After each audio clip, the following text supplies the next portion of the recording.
میرے محترم بھائیو دوستو بزرگوں، اللہ تعالیٰ کے ناموں میں ایسی برکت اور قوت ہے، جو شخص تھوڑا سا پڑھتا ہے، تھوڑا سا عمل کرتا ہے، اس کو بہت زیادہ فائدہ ہوتا ہے۔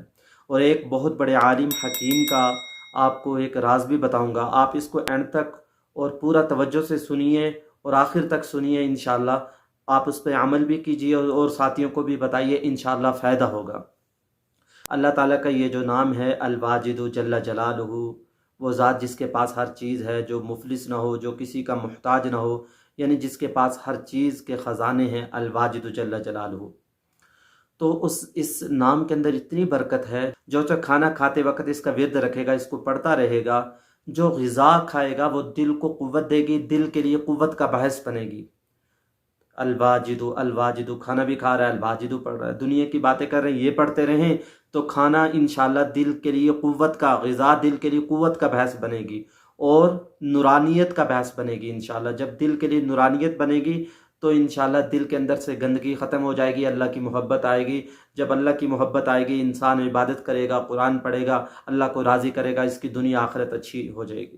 اور دوسرا اس اسم کا فائدہ، اللہ تعالیٰ کے اس نام کا یہ فائدہ یہ کہ جو شخص تنہائی میں بیٹھ کے اس کا جتنا زیادہ ورد کرے گا، الواجد الواجد الواجد الواجد پڑھے گا، اللہ تعالیٰ اس کو اتنا ہی مالدار کریں گے، اتنا ہی اس کو مالا مال کریں گے، اس کی دنیا آخرت کے سارے مسئلے حل کر دیں گے۔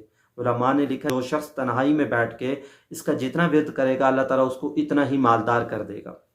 اور تیسرا فائدہ یہ کہ جو شخص الواجد کو پڑھے گا ہر لقمے کے ساتھ، ہر نوالے کے ساتھ پڑھے گا، الواجد، نوالا کھا رہا ہے پھر پڑھے گا الواجد، نوالا کھایا پھر پڑھے گا الواجد، ایک لقمہ لیا پھر پڑھا الواجد، لقمہ لیا پھر پڑھا الواجد پڑھے گا، تو یہ جو کھانا کھا رہا ہے، ایک تو یہ نورانیت کا باعث بنے گا، دل میں نورانی کھانا بنے گا الواجد کی برکت سے۔ دوسری، پیٹ کی جتنی بیماریاں ہیں وہ ختم ہو جائیں گی، پیٹ کی بیماریاں، گیس ہے، قبض ہے، معدے کی جلن ہے۔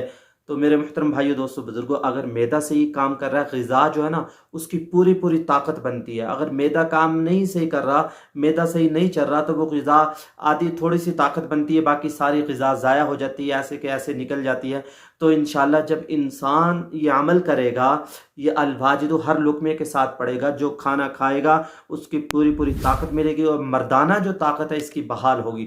جب معدہ سے کام کرے گا، اس کی قوت جو مردانگی ہے وہ بھی بحال ہوگی، اور کھانا یہ انسان کے لیے نورانی بنے گا۔ الواجد کا فائدہ یہ، الواجد کو ہر نوالے کے ساتھ پڑھیں۔ ہم دنیا کی باتیں کر رہے ہیں، الواجد پڑھتے رہیں، کتنا آسان عمل ہے۔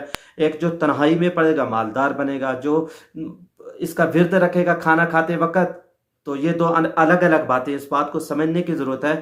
جو کھانا کھا رہا ہے اور الواجد پڑھ رہا ہے، میں نے پہلے عرض کیا، کھانا کھاتے وقت الواجد کا ورد رکھے گا، پڑھ رہا ہے، ایسے پڑھتا جا رہا ہے، الواجد الواجد۔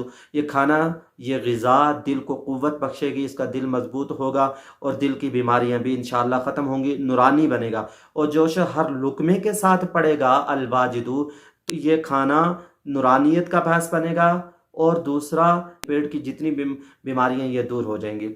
معدے کی گیس، قبض، جلن، اس کتنی بڑی بیماریاں، معدہ خراب ہے تو غذا کا پوری نہیں لگتی انسان کو، ایسے کہ ایسے غذا ضائع ہو جاتی ہے، اس کی طاقت، وہ انسان کو اس سے فائدہ نہیں ہوتا۔ ہمارے ساتھ امیر صاحب تھے، ہم ایک دفعہ جماعت میں چل رہے تھے سال میں، تو ہم نے اپنے امیر صاحب سے پوچھا، امیر صاحب کھانا کھاتے ہیں پیٹ میں گیس ہو جاتا ہے؟ تو امیر صاحب نے فرمایا ایک دفعہ کھانا کھاؤ اور اس کے بعد کچھ نہ کھاؤ، کیونکہ جب تم کھانا کھا لیتے ہو تو وہ معدہ بند ہو جاتا ہے، تو وہ جو دوسری چیز کھاتے ہو وہ اوپر پڑی رہتی ہے، وہ گیس بنتی ہے، وہ طاقت نہیں بنتی۔ اس طرح ہم ایک دفعہ بلوچستان میں تھے، ایک بہت بڑے عالم تھے اور حکیم تھے، بہت سمجھدار لوگ ان کے پاس بڑے آتے تھے اور ان سے دوا لیتے، اور ان لوگوں کو فائدہ ہوتا ان کے دم سے۔ ہم ان کے پاس گئے تو ایک ساتھی نے پوچھا، حضرت ایسا بتائیں کہ کھانا کھائیں اور کھانا معدے کے اندر گیس نہ بنے؟ تو حضرت نے فرمایا، بہت بڑے عالم تھے، تو انہوں نے فرمایا ایک وقت تم کھانا کھاؤ، خوب کھا لو، اور اس کے بعد کچھ نہ کھاؤ۔ ہم تو لوگوں کے پاس جاتے ہیں، فرحان بھائی کہتا ہے بھائی بسکٹ کھا لو، چائے پی لو، یہ کر لو، یہ کر لو، یہ کھا لو۔ تو بھائی جس کے پاس جاؤ، جب ایک وقت کھایا تو اپنے ہاتھ کو روکو، کچھ نہ کھاؤ جب تک بھوک نہ لگ جائے، تو انشاءاللہ پیٹ میں کبھی گیس نہیں ہوگی، معدہ انشاءاللہ قوی ہو جائے گا، مضبوط ہو جائے گا۔ تو آپ اس عمل کو کر کے دیکھیں، انشاءاللہ بہت فائدہ ہوگا۔ السلام علیکم ورحمۃ اللہ وبرکاتہ۔